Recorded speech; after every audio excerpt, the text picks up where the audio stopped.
दोस्तों MS study zone academy में आपका एक बार फिर से स्वागत है। आज हम लोग कुछ जो हथियार होते हैं उनके विषय में पढ़ेंगे। उन हथियारों में किन किन पार्ट्स का क्या क्या नाम होता है इनके विषय में हम लोग जानेंगे, और जो हथियार होते हैं उनसे आपके एग्ज़ाम में कौन कौन से प्रश्न पूछे जाते हैं, सिर्फ उन्हीं प्रश्नों को हम लोग देखेंगे। तो देरी नहीं करते हुए चलते हैं आज अपने एक नए टॉपिक पर। प्लीज़ आप अगर चैनल पर नए हैं तो चैनल को लाइक शेयर और सब्सक्राइब ज़रूर करें। मैंने वादा किया है कि आप लोगों को संपूर्ण विषय की तैयारी लगभग मैं करवा दूंगा, और काफ़ी हेल्पफुल यह वीडियो होने वाला है अभी आपका। तो चलते हैं आज के अपने वीडियो पर। तो आज हम लोग पढ़ेंगे 7.62 mm SLR, इस राइफ़ल के बारे में हम लोग पढ़ेंगे। और यह वीडियो सिर्फ पढ़ने और पढ़ाने के उद्देश्य से ही बनाया जा रहा है, तो आप लोग इसे देखिए और इनके विषय में जानकारी प्राप्त कीजिए।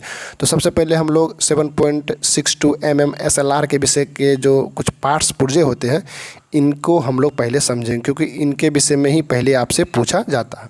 तो हम लोग यहाँ से शुरू करते हैं 1 नंबर से।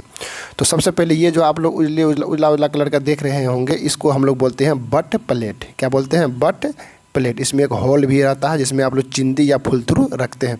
धीरे धीरे आप लोग समझ जाइएगा। जब आप लोग राइफ़ल के साथ काफ़ी ज़्यादा समय बिताइएगा तो आप लोग समझ जाइएगा, फिर आपके लिए आसान हो जाएगा याद करना। तो इसको क्या बोलते हैं? But plate. ये जो आप लोग देख रहे हैं काला कलर का, ये इसको बोलते हैं हम लोग सीलिंग करी। इसी में आप सीलिंग को लगाते हैं।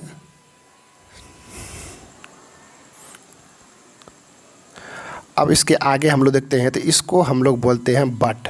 ये जो लकड़ी का बना हुआ रहता है इसको हम लोग क्या बोलते हैं? इसको हम लोग बट बोलते हैं। तो ये अगर यहाँ छोटा है तो इसको स्मॉल बट बोलते हैं, इससे बड़ा होगा तो इसको बड़ा बट बोलते हैं। याद रखिएगा आप लोग। यहाँ जो आप लोग ये देख रहे होंगे इसको हम लोग बोलते हैं बैक साइड। यहाँ पर एक देखने वाला एक छिद्र होता है, उसको हम लोग क्या बोलते हैं? Back side. और यहाँ पे एक लॉक करने वाला जो सिस्टम होता है उसको हम लोग क्या बोलते हैं? But locking. But locking. फिर उसके नीचे अगर हम लोग आए तो ये जो आप देख रहे होंगे इस तरह का, ये जो चीज़ें देख रहे होंगे आप लोग, इसको बोलते हैं चेंज लीवर। तो SLR में 2 प्रकार के चेंज लीवर होते हैं, एक होते हैं S और एक होते हैं R। S मैंने सेफ्टी, R मैंने रिपीट। याद रखिएगा, सेफ्टी और रिपीट। चेंज लीवर के 2 पोजीशन होते हैं, एक सेफ्टी एक रिपीट। और इसको हम लोग क्या बोलते हैं? तो ये जो हमारा है इसको हम लोग बोलते हैं पिस्टन ग्रिप, क्योंकि राइफ़ल पकड़ने का ये ग्रिप होता है। उसके बाद इसको हम लोग क्या बोलते हैं? तो ट्रिगर बोलते हैं। इसी को दबाते हैं तो गोली फायर होती है, इसको क्या बोलते हैं? ट्रिगर। और ट्रिगर की जो ये रक्षा कर रहा है इसको हम लोग बोलते हैं ट्रिगर गार्ड। इसको क्या बोलते हैं? Trigger guard. याद रखिएगा आप लोग।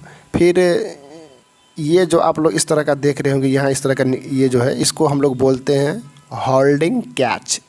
क्या बोलते हैं? Holding catch. और यहाँ जो देख रहे हैं ये ऊपर नीचे होता है, इसको हम लोग बोलते हैं मैगज़ीन कैच। क्या बोलते हैं? Magazine catch. इसी को दबा कर हम लोग मैगज़ीन लगाते हैं और छोड़ाते हैं। और इसको हम आप लोग जान ही रहे होंगे, इसको हम लोग क्या बोलते हैं? तो इसको हम लोग बोलते हैं मैगज़ीन। ये जो आप स्क्रू देख रहे हैं, ये स्क्रू, इस तरह का जो स्क्रू है इसको बोलते हैं हेजिंग स्क्रू। क्या बोलते हैं? Hedging screw. और आपका इस पार्ट में एक ये body cover, bridge block, slider लगा हुआ रहता है, या खोल कर दिखाया गया है तो इसका नाम हम लोग बताते हैं। तो ये जो रहता है इसको हम लोग बोलते हैं स्लाइड। क्या बोलते हैं? इसको हम लोग बोलते हैं स्लाइड। ये जो लोहे का है ये इसको हम लोग बोलते हैं स्लाइड। और इसके अंदर में ये लगा हुआ रहता है जिसको हम लोग क्या बोलते हैं? Bridge block. क्या बोलते हैं? Bridge block. और इन दोनों को लगने के बाद इन दोनों को यहाँ पर लगाया जाता है इसके अंदर, जिसको बोलते हैं हम लोग बॉडी कवर। यहाँ पर लगाया जाता है, इसको बॉडी को कवर कर दिया तो क्या बोलते हैं हम लोग? Body cover. उसके बाद यहाँ जो आप ये देख रहे होंगे इसको बोलते हैं पिस्टन स्प्रिंग। ये स्प्रिंग है, ये जो घुमावदार है, इसको हम लोग क्या बोलते हैं? पिस्टन स्प्रिंग कहते हैं। और यहाँ ये पूरे रड को, ये जो लोहे का रड है, ये जो उजले कलर का लोहे का रड है, इसको हम लोग बोलते हैं पिस्टन। याद रखिएगा, ये लोहे का पूरे रड को हम लोग पिस्टन बोलते हैं, लेकिन इसके जो ऊपर जो ये लगा हुआ है इसको हम लोग पिस्टन स्प्रिंग कहते हैं। उसके बाद यहाँ पर एक इस राइफ़ल को ले जाने के लिए एक हैंडल दिया रहता है, इसी को हम लोग बोलते हैं कॉकिंग हैंडल, जिसको हम लोग लटका कर लेकर जाते हैं। इसको क्या बोलते हैं? Caulking handle. उसके बाद ये जो आगे वाला भाग है ये पूरा इसको बोलते हैं फॉर हैंड गार्ड। क्या बोलते हैं? For hand guard. और ये जो आप छिद्र देख रहे हैं, ये जो 2 छिद्र देख रहे हैं इसको बोलते हैं एयर पासेस होल, यहाँ से हवा बाहर निकलती है, याद रखिएगा। और ये जो लगा हुआ है इस तरह का, इसको हम लोग क्या बोलते हैं? इसको हम लोग बोलते हैं फोर साइड प्रोटेक्टर। यहाँ भी एक छिद्र रहता है इस तरह का, एक छिद्र रहता है, इसको हम लोग क्या बोलते हैं? Four side protector. लेकिन ये जो बना हुआ है इसके बाहर वाला, इसको हम लोग क्या बोलते हैं? Four side tip. सॉरी, यहाँ जो ये जो इसको छेके हुए घेरे हुए हैं, 1 मिनट में फिर से बता देता हूँ। यहाँ पर ये जो बाहर का जो ये बना हुआ है, इधर से भी बना हुआ रहता है, इसको हम लोग बोलते हैं फोर साइड प्रोटेक्टर। इसके बीच में जो ये जो एक काले कलर का होता है उसको हम लोग बोलते हैं फोर साइड टिप। इस तरह का देखिए, इस तरह का लगा रहता है, टिप रहता है, इस तरह का टिप, और इसके रक्षा के लिए इस तरह से बना हुआ रहता है दोनों साइड से। तो इसको हम लोग बोलते हैं फोर साइड टिप, इसको फोर साइड टिप बोलते हैं। और ये जो इसकी रक्षा कर रही है इसको बोलते हैं फोर साइड प्रोटेक्टर। इसको हम लोग पिस्टन बोलते हैं, इसको हम लोग पिस्टन स्प्रिंग बोलते हैं।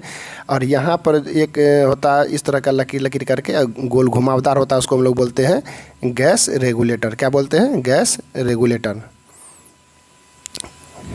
यहाँ जो रहता है इस तरह का, यहाँ इसको हम लोग क्या बोलते हैं? Gas regulator. और इस स्प्रिंग को इसके अंदर लगाया जाता है, यहाँ लगाने वाला इसका पार्ट होता है, यहाँ लगाने वाला इसका पार्ट होता है। तो ये पिस्टन जाता है, ये स्प्रिंग वगैरह जाता है, तो इसके ऊपर में लगाया जाता है गैस प्लग। क्या लगाया जाता है? गैस प्लग, याद रखिएगा आप लोग। और ये जो है इसको बोलते हैं फ्रंट सीलिंग करी। ये होता है बैक सीलिंग करी, ये बैक सीलिंग करी है, और ये फ्रंट सीलिंग करी। याद रखिएगा, ये बैक सीलिंग करी है, ये फ्रंट सीलिंग करी है। और ये जो पूरा है, ये जो है इसको हम लोग बोलते हैं बैरल। क्या बोलते हैं? बैरल। और यहाँ जो इस तरह का रहता है, इसमें एक चाकू लगाया जाता है, उसको बोलते हैं बैनेट स्टड। और ये जो आप छिद्र देख रहे हैं इसको बोलते हैं फ्लैश हेडर। क्या बोलते हैं? Flash header. और इसके बीच में जो ये जो इस तरह का है घुमावदार, इस तरह का जो घुमावदार है, इसके बीच का जो है जो व्यास है, इसी को हम लोग बोलते हैं कैलिबर। क्या बोलते हैं? कैलिबर। इसका कैलिबर कितना होता था? 7.62 mm ही कैलिबर होता है। तो उम्मीद है कि इन SLR के सारे पाठ पुर्जों को हम लोगों ने देख लिया है। अब हम लोग इसके जो महत्वपूर्ण जो प्रश्न होते हैं उनको देखेंगे, और इनके पाठ पुर्जे तो हम लोग देख ही लिए हैं, इनको याद रखना बहुत ही ज़्यादा ज़रूरी है। आप लोग याद रखिएगा इनके पाठ पुर्जे को। और इनका जो PDF है, अगर आप लोग चैनल को लाइक शेयर एंड सब्सक्राइब जरूर करते हैं तो मैं इनका PDF जरूर उपलब्ध करवा दूंगा, निश्चित। लेकिन पहले चैनल को लाइक शेयर एंड सब्सक्राइब आप लोग ज़रूर कीजिएगा। मैंने कहा ना, बहुत सारे मटेरियल है मेरे पास जिनसे आप लोगों को काफ़ी ज़्यादा सुविधा मिलेगी। तो प्लीज़ पहले चैनल को लाइक शेयर एंड सब्सक्राइब करें, क्योंकि काफ़ी ज़्यादा थाना में काम रहता है। काम करने के बावजूद मैं आप लोगों के लिए समय निकालता हूँ। मुझे भी केस डायरी लिखना रहता है, गश्ती करना रहता है, फिर समय निकाल के आप लोगों को पढ़ाता हूँ। तो इतनी मेहनत कर रहा हूँ, तो प्लीज़ चैनल को लाइक शेयर एंड सब्सक्राइब कर दें। मैं इनका PDF बहुत जल्दी उपलब्ध करवा दूंगा। तो चलते हैं अब SLR से पूछे जाने वाले प्रश्नों पर। तो सबसे पहला जो प्रश्न पूछा जाता है, इसका पूरा नाम क्या है? तो इसे याद रखना बहुत ज़्यादा जरूरी है। इसका पूरा नाम है 7.62 mm self loading rifle 1A1। पूरा नाम क्या है? 7.62 mm self loading rifle one alpha one.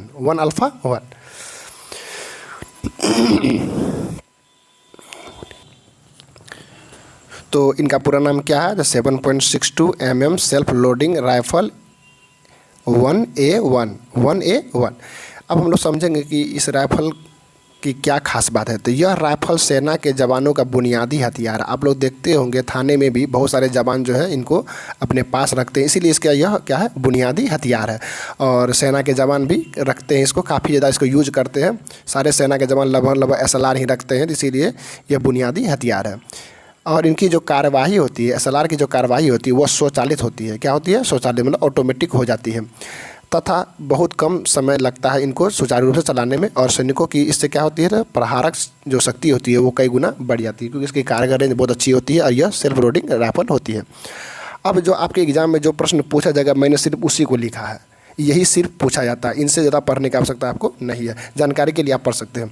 तो राइफल का बोर क्या होता है? तो बोर मतलब होता है कि ये जो राइफल है इनका जो ये जो व्यास होता है अंदर का, इसी को हम लोग बोर बोलते हैं। तो राइफल का बोर क्या होता है? 7.62। तो राइफल का जो बोर होता है वो होता है 7.62 mm। क्या होता है? 7.62 mm। इसकी कारगर रेंज कितनी, मतलब अगर हम फायर करते हैं तो ये कहाँ तक इसकी मारक क्षमता होगी जहाँ तक कि व्यक्ति को बचना मुश्किल है, इसको बोलते हैं कारगर रेंज। तो याद रखिए, गज में है 300 गज और मीटर में है 285 मीटर। यही सब पूछा जाता है आपके एग्जाम में। मैं एक बार फिर से बता देना चाहता हूँ, इनकी कारगर रेंज कितनी है तो 300 मीटर, मतलब 300 मीटर तक अगर कोई व्यक्ति है, 300 गज तक अगर कोई व्यक्ति है तो वो निश्चित ही मतलब कि वो घायल हो जाएगा। या 285 मीटर। राइफल का वजन कितना है? तो ये जो राइफल होता है इसका वजन कितना है तो 9.11 औंस। 9.11 औंस। अगर राइफल में अगर मैगजीन, खाली मैगजीन अगर लगी हुई है तो इसका वजन कितना होगा तो 9 औंस। सिर्फ मैगजीन का वजन कितना है तो 9 औंस। अब भरी मैगजीन का कितना वजन है तो 1.9 औंस। खाली मैगजीन का वजन कितना है तो 9 औंस, और लेकिन भरी मैगजीन का तो 1.9 औंस। राइफल और भरा मैगजीन, राइफल भी है और इसमें मैगजीन भी लगा हुआ है, तो 11.14 औंस, या हम कह सकते हैं 5.11 kg। kg में भी याद रखिएगा, जो पूछ ले आपसे वही बताना है। लेकिन खाली राइफल का वजन, मतलब राइफल लगा हुआ है उसमें मैगजीन है लेकिन खाली है, तो क्या होगा 4.4 kg। सबसे ज़्यादा पूछा जाएगा आपको कि राइफल का वजन कितना है तो 9.11 औंस। इसकी कारगर रेंज कितनी है तो 300 गज या 285 मीटर। इसका बोर कितना है तो 7.62 mm। इसकी जो मैगजीन क्षमता, इसमें कुल कितने गोली भरे जाते हैं तो 20 गोली भरे जाते हैं जिसमें मैगजीन। इसकी मजल वेलोसिटी कितनी है तो 2700 फुट या 885 मीटर प्रति सेकेंड। याद रखिएगा, 2700 फुट या 885 मीटर प्रति सेकेंड। राइफल की लंबाई, तो राइफल की जो लंबाई है आप लोग यहाँ देख ले होंगे राइफल, तो ये स्मॉल बट लगा हुआ, एक लंबा बट होता है, एक नॉर्मल बट होता है। तो नॉर्मल बट के साथ 1126.50 अर्थात 50 मिलीमीटर, और नॉर्मल बट के साथ 1139.20 मिलीमीटर अर्थात 20 मिलीमीटर, 1151.90 अर्थात 90 मिलीमीटर। तो इसे आप लोग ऐसे याद रखें, एक लाइन में याद रखें, 1126, 1139, 1151, 1126, 1139, 1151, ऐसे याद रखिएगा तो याद हो जाएगा ये। छोटा, नॉर्मल और फिर लंबी बट। और इंच में याद रखिएगा 44-35, 44-85 और 45-35। तो 44-44 45 है, तो 35-85 35 ऐसे याद रख सकते हैं। 44-44 और 45 हो जाएगा, और 35-85 35 ऐसे याद रख सकते हैं। और अगर इसमें मिलीमीटर में याद रखना है तो याद रखिएगा 11-26, 11-39, 11-51। अब लो देखिएगा, SLR की जो बैक साइड पर कम से कम कितना ज़्यादा कितना रेंज लगा सकते हैं, मतलब कम से कम कितना दूरी फायर कर सकते हैं, अधिक से अधिक कितना दूरी तक की निशाना लगा। मतलब ये जो राइफल होता है इसका जो यहाँ जो बैक साइड टिप होता है, इससे आप निशाना लगाने के लिए जो निशाना किसी वस्तु पर लगाते हैं तो कम से कम कितना 200 गज, अधिक से अधिक 600 गज तक का रेंज आप लगा सकते हैं। राइफल को इस्तेमाल करने से पहले क्या कार्रवाई की जाती है? देखिए, एक बात आप लोग हमेशा याद रखिएगा, राइफल को इस्तेमाल करने से पहले उसका निरीक्षण करते हैं कि राइफल सही है या नहीं है। तो याद रखिएगा, राइफल का इस्तेमाल करने से पहले क्या किया जाता है तो निरीक्षण किया जाता है। अब राइफल का निरीक्षण हम लोग कब कब करते हैं? तो याद रखिए, पाठ शुरू करने से पहले, मतलब पढ़ाई लिखाई करने से पहले, मतलब उसको छूने से पहले से याद रखिएगा, उसको छूने से पहले मतलब क्या करते हैं उसका निरीक्षण हम लोग कर लेते हैं। मतलब उसको छूते हैं या उसको लेते हैं या कोच से उठाते हैं तो उसको क्या करते हैं पहले निरीक्षण करते हैं। रेंज पर फायर करने से पहले और बाद में, जब आप लोग फायरिंग करने जाइएगा तो वहाँ फायरिंग करने से पहले आपको कहेगा निरीक्षण कीजिए राइफल का, और जब फायरिंग कर लीजिएगा उसके बाद भी आपको क्या करना होगा, निरीक्षण करना होगा। कैंप ड्यूटी और पेट्रोलिंग से आने के बाद, अगर आप किसी कैंप में ड्यूटी कर रहे हैं या फिर पेट्रोलिंग करके आप अगर थाने में आए हैं या कहीं से भी ड्यूटी करके आप आए हैं तो उसके बाद भी आप राइफल क्या करेंगे, निरीक्षण करेंगे। राइफल जब आप कोच से निकालते हैं तो लाते समय और देते समय भी आपके राइफल को निरीक्षण करना आवश्यकता होती है। यही सब प्रश्न पूछे जाते हैं आपसे एग्जाम में। राइफल खोलने से पहले क्या कार्रवाई की जाती है? अगर राइफल आपको खोलना है, मान लीजिए राइफल को अगर खोलना है तो सबसे पहले क्या करेंगे, राइफल का हम निरीक्षण करेंगे कि राइफल सही है नहीं है। उसको सेफ्टी केज को एस पर रखेंगे, क्योंकि आर पर रखेंगे तो गोली फायर हो जाएगी। मैगजीन उतार कर रख लेंगे हम लोग और राइफल को कॉक करेंगे। राइफल को खोलने से पहले यही कार्रवाई की जाती है। SLR में भर कहेगा, भर की पोजीशन के हुक्म पर, ये पर है राइफल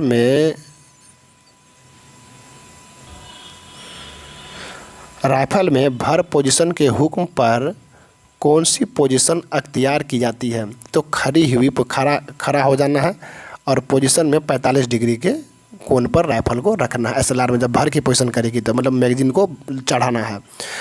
भर के हुक्म पर सेफ्टी केज की पोजीशन कहाँ रहती है? तो सेफ्टी केज की पोजीशन एस पर रहनी चाहिए जब आप मैगजीन चढ़ाते हैं।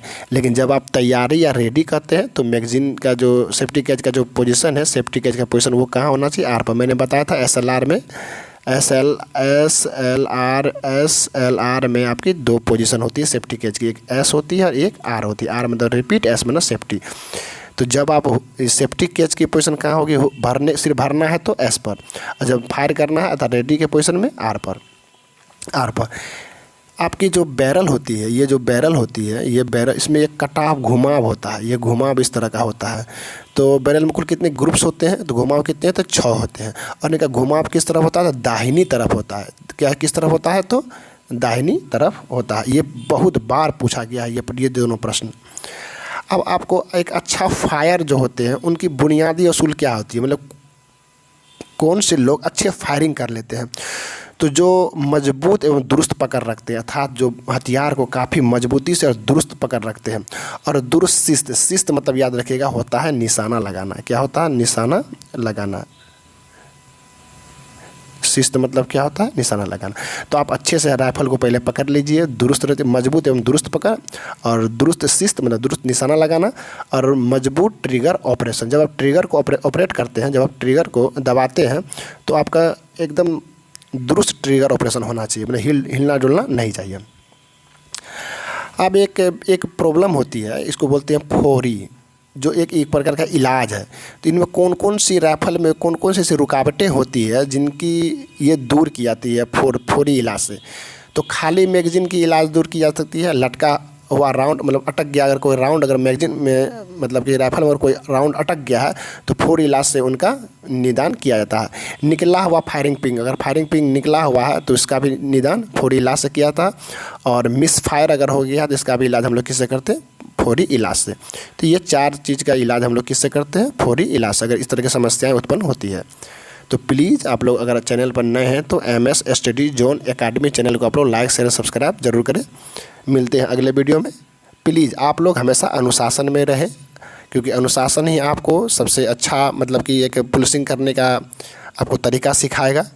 तो प्लीज़ अनुशासन में रहें, अपने गुरु का सम्मान करें, अपने टीचर का, अपने सीनियर का, और हमेशा अंडरस्टैंडिंग में रहें, हमेशा अनुशासन में रहें। यही आपकी ट्रेनिंग का मुख्य पार्ट है। तो इसी के साथ आज के वीडियो को समाप्त करते हैं। मिलते हैं अगले वीडियो में। जय हिंद, जय भारत।